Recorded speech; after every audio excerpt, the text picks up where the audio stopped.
Yeah. Okay, so just a quick reprise then. We've gone through your grandparents and their involvement, which was as much social and helping build as anything else. Your dad moved on, became a player, and a very decent player, as you said, as well. 250 odd games, over several seasons. Yourself played through the reserves, played for Histon. You actually played against Cambridge on one occasion. Yeah, I did. Yes, there was a game which United had said they'd take a reasonable side at Histon. It was for I think it was for Histon's floodlight fund or something. But we at Histon didn't know what kind of side put out. But United got hammered 5-0 at Main Road by Man City on the Saturday, and this was on the Monday or maybe the Tuesday. 3 days later, I think it was the Monday. And to our astonishment at Histon, he put out the same side except one who played at Main Road on the Saturday. And I was lucky enough to put Histon 1-0 up. But the better side prevailed and United scored 4, beat us 4-1. But I do remember the goal I scored, the centre-halves that marking me were Steve Fallon and David Moyes. So I was quite proud to score that goal. But was it?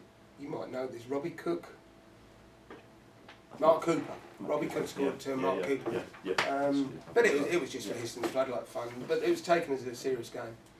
That's it. You're dead right with the scorers there. Okay, so you can honestly say you played Roger Pooley was the referee as well, and of course he went on to refereeing what is now the Premier League. As I say, you can always say you played against David Moyes. That's got to be something to put in your memoirs when you write them eventually.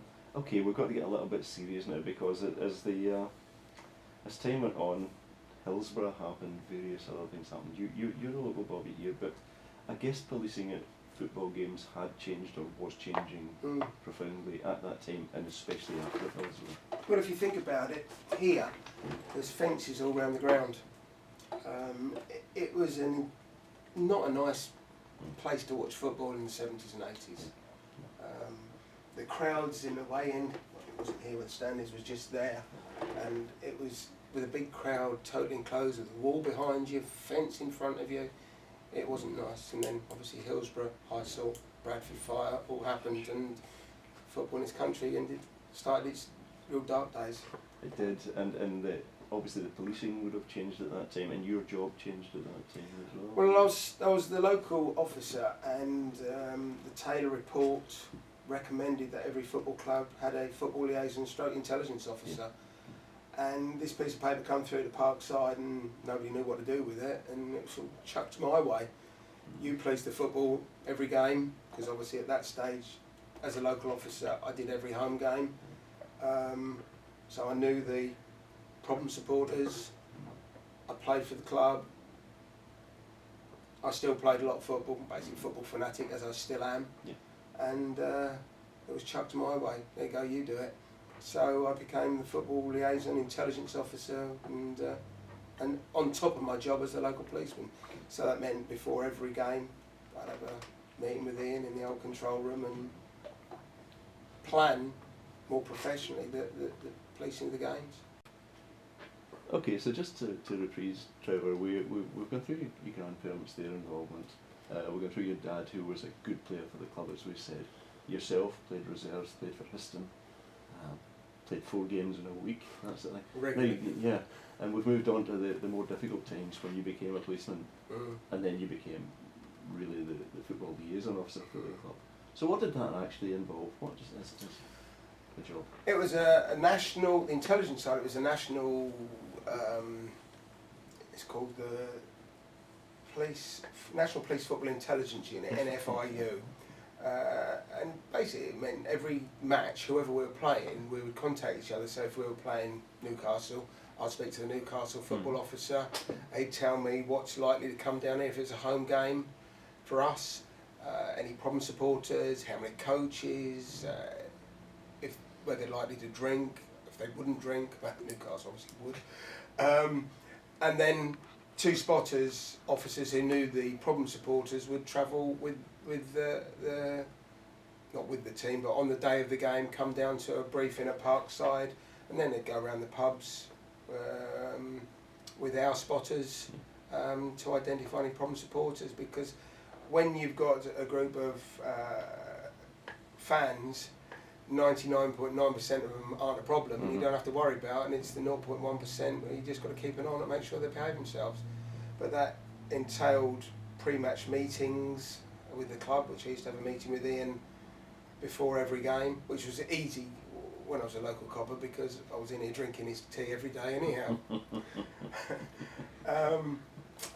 And I went to all the away games, as the fans would know, following Cambridge United about, which I'll come to in a little while. But on the national side of it, officers every Saturday were crisscrossing the country, going to every game is to make sure, well, in an effort to stamp out the hooliganism which had become a problem, culminating in the disasters for whatever reason. And so I had that mantle as well as being the local officer around here. Just for interest, was this uniform or? Yeah, I was in uniform, full uniform. Yeah. So you must have travelled the country. Yeah. The length and breadth of the country. Yeah. I know every single little chef on the A1. I know it takes from the little chef as you come off the M25 at Watford, exactly an hour back to Parkside. Yeah, you get to know them. So can you think of any big? I mean, there must have been big games at big clubs that you can remember. Oh yes, and I'm not talking because of any incidents at the game. But No. Just hospitality or whatever. Arsenal, yeah. 1991 FA Cup quarter final. 5,000 people locked out. Biggest game in the country that day. Dion scoring. I was actually at the back, right at the back row of. Behind the goal, all the United fans were standing on the terraces, and there was some just round the corner in seats, and I was at the back at that time of where the seats were. And for the one and only time in my career, I've taken my helmet off, thrown it, and gone, yes! Put my helmet back on again. Unfortunately, lost. You did 2-1. Yeah, I lost 2-1. But that Arsenal, that stands out. Obviously, Wembley in the playoffs when I was towards the end of my police career. Cardiff in the Auto Windscreen Shield final. Old Trafford, the first time I ever stayed overnight after a game in a hotel at the, thank you public, the public's expense. But so also some real poor grounds like Canvey Island and Dagenham Redbridge, which weren't. So you went there for the third division?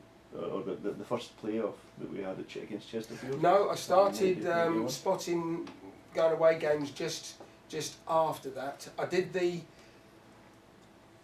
semi-final, but for some reason I didn't do the final. I might have been on holiday, but other officers did the final at Wembley, the Chesterfield final. Yes. Yeah. But I do remember doing that was the first time I'd ever been away, did the semi-final at Dartford against Maidstone when we got to the final.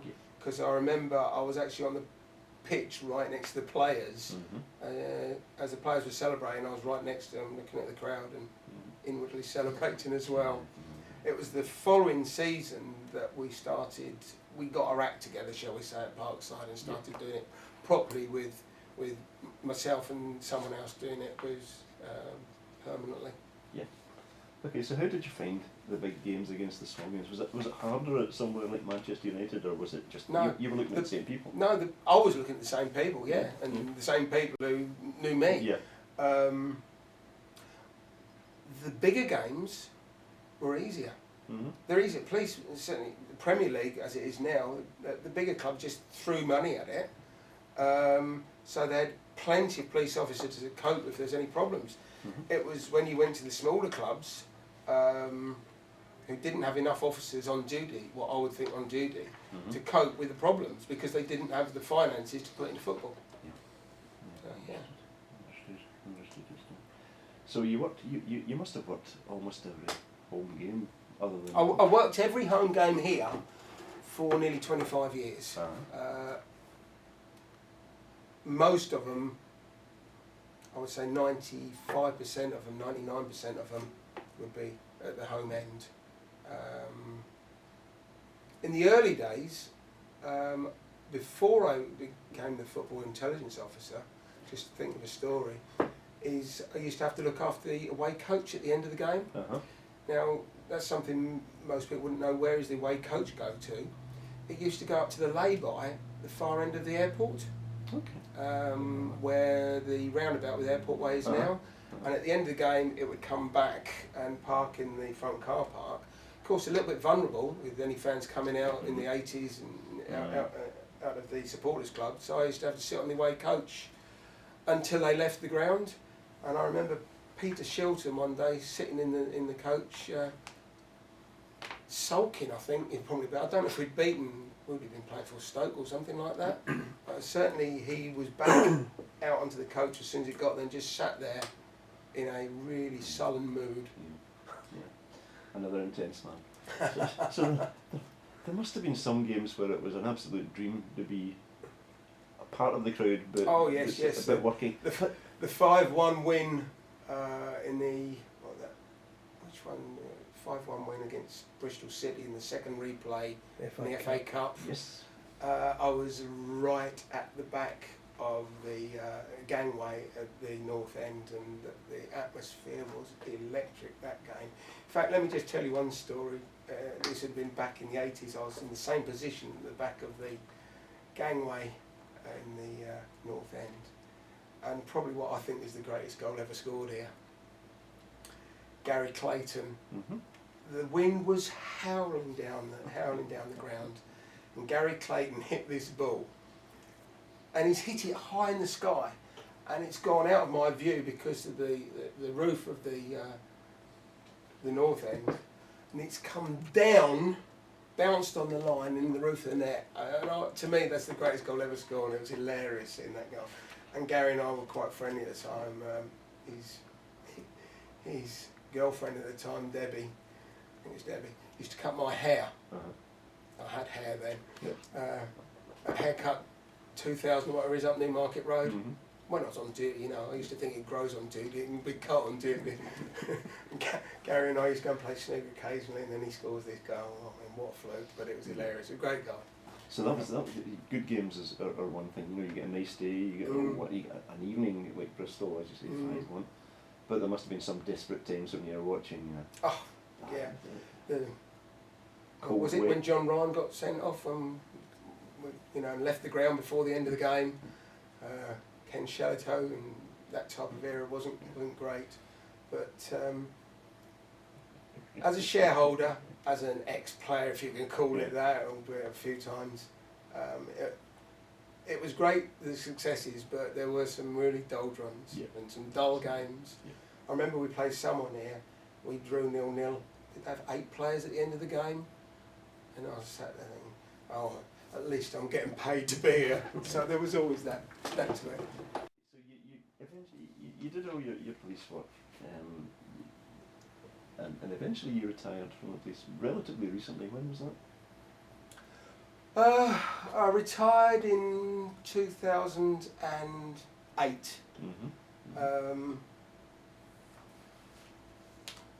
Got a civilian job at Parkside, in charge of my previous department, and basically had the whole responsibility of organising all the police in here, plus Newmarket races, Duxford air shows, that type of thing. And all it really did was continue all the work I'd done over the previous years with Ian, except I didn't police the games. I was still here, here in the control room, but I wasn't policing the games. And then the financial crash hit the country and I was made redundant. I became a postman, but the day I was made redundant, Ian asked me to work here in the control room on match days. So I've now been working here now on 6 years for Ian, on the radio behind me, on the steward's radio, logging and looking at CCTV if necessary. But he just didn't want to lose the experience I'd got. But there's also been a time, hasn't there, when you were dealing with negotiations with people for games, you know, Satanta people. Oh yes, yes. Just before I left the police, we had the 2 playoffs, because obviously with Histon rising, I had to do intelligence work with Histon as well, with the police in the Histon games. And we both got to the playoff semi-final, and it was on a bank holiday. and Setanta wanted the two games to kick off at the same time, and I didn't. Yeah. But there's also a fact that the clubs weren't paying for the police the games. It was coming out of the public purse, and of course, if you've got two games at the same time, you've got two lots of officers all on double time bank holiday pay. So I sat down with Setanta and negotiated that we play one game here, one game at Histon, with a gap in between, so the officer could have a break. So it was less money out of the public purse because there's closer together, and that's what happened. But deep down, the real reason was I think I wanted to watch both games, having played for both clubs. Yeah, but it takes that experience to know that this is the way it would have to work logistically. Yeah. To do that. But it worked. Everybody was happy, and of course, I don't know really why. Did Setanta have two channels? I don't know why they wanted them on at the same time. It seemed ludicrous to me in the first place. Because you've got Cambridge people who would want to see both games. Yeah. You know, neutrals who'd want to see both games. Absolutely. Absolutely. So at this time you're still working for the club as such, with Ian? With Ian, yeah. We have meetings before every game, as I said earlier, with the intelligence to decide how many officers were needed in the ground. I had to be very, very careful because over the years, as a police officer, I wanted enough officers around me. As a shareholder, I didn't want to sting the club too much with finances. I think I certainly remember one AGM where I stood up, being a shareholder I could be at, and the police were getting criticised by a member in the meeting by someone, and I stood up, and Reg turned around and he said, well, Trevor can answer that, and I answered it and slapped the bloke down because nobody really realised what a good relationship the police have had with the club over many years, and I think obviously I've been part of that, but Ian's experience, I don't think anybody in the club really knows how good a safety officer they've got here. I think you're right. I think there are very few folk who understand what it takes to secure a ground for the people who are coming to us. And that's home and away supporters. So what are the biggest issues you faced, say over the weekend, for example? At a typical game, you've got a few hundred come up from wherever they came from. You've got 5,000 Cambridge supporters. Is this a typical ground, or is it a quiet ground, or is it a... It's an old ground. Yes. It's an old ground. The cameras have been here a few years. The new grounds on the outskirts of towns like Scunthorpe or something like that, a lot easier to police. I mean, when fans leave here, the police's preference was always for the away fans to go out here and turn left across the common, especially the problem supporters. Yeah. But most of the fans have come to Cambridge have parked that way, so the supporters have got to cross each other. I remember Newcastle here in the 80s, we had a line of coppers across behind the Habbin stand from here to Barnwell Pit, and you've got Cambridge fans, hooligans charging one way, Newcastle fans charging the other way. And of course we only had little truncheons. So, you know, there's, shall we say, quite a few logistical problems which we have had to endure over the years. But with the experience of people like Ian, myself and other officers who've done it a lot, you do get to know how to deal with it. But it's interesting, you're saying that the actual layout of the ground, the fact that it's an old ground, old style ground, and the fact that it's across the common from the town, that causes its own issues. Oh yes, but even this season we've had away fans in the allotments behind here looking at ways to climb into the ground. It can be a real problem. It's quite funny. We've seen people trying to jump the stream from the common into the allotments and fall in, get dirty.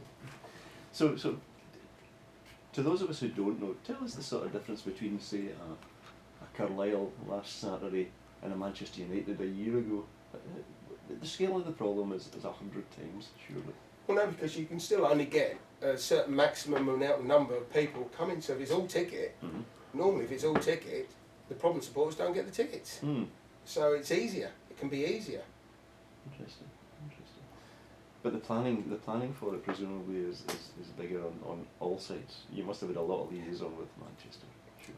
Yes, but a game is a game. You've still got to go through the same safety checks, the same security checks, the same issues, and assess it. And that's when you come to decide how many stewards, police officers is it needed.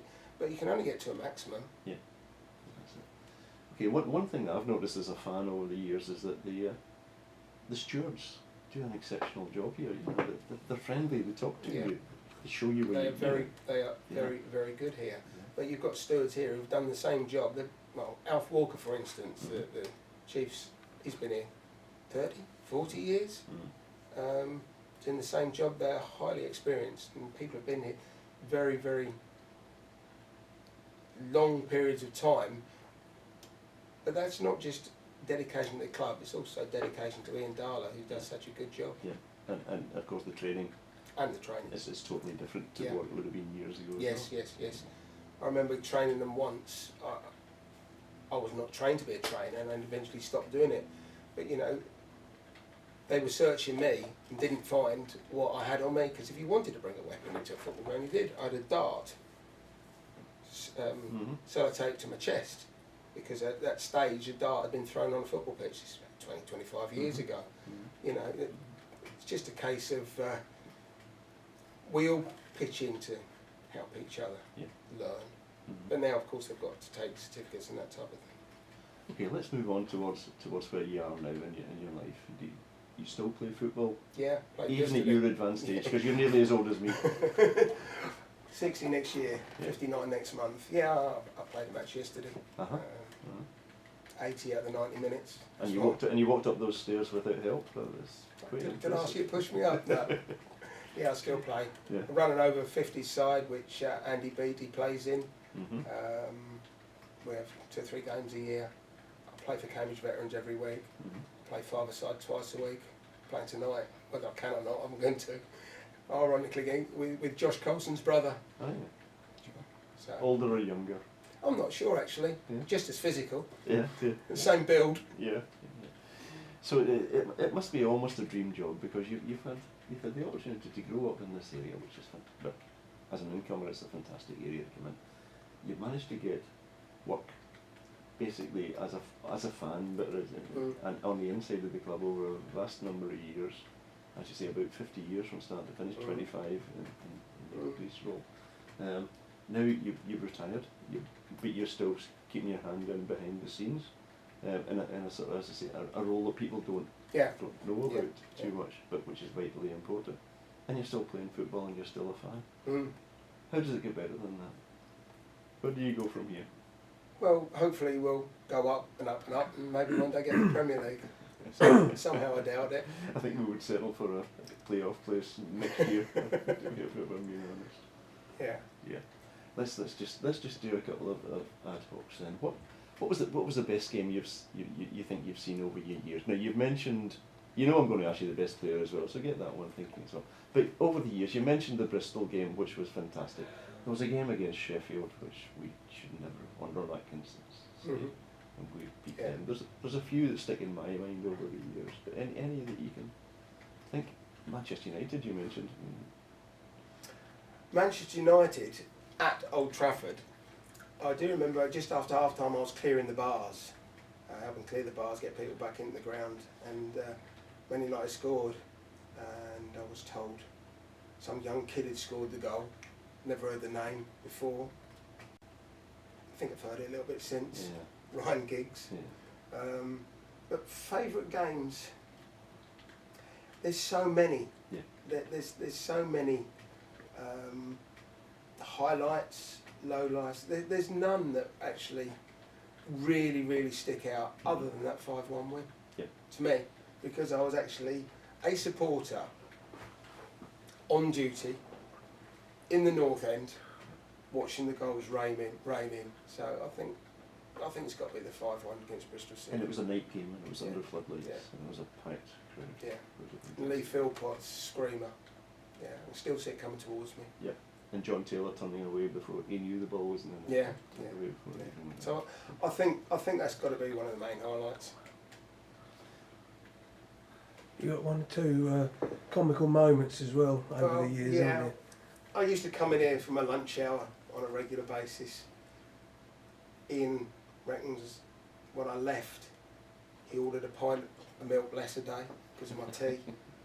I remember going, police had just changed from having blue shirts to white shirts. I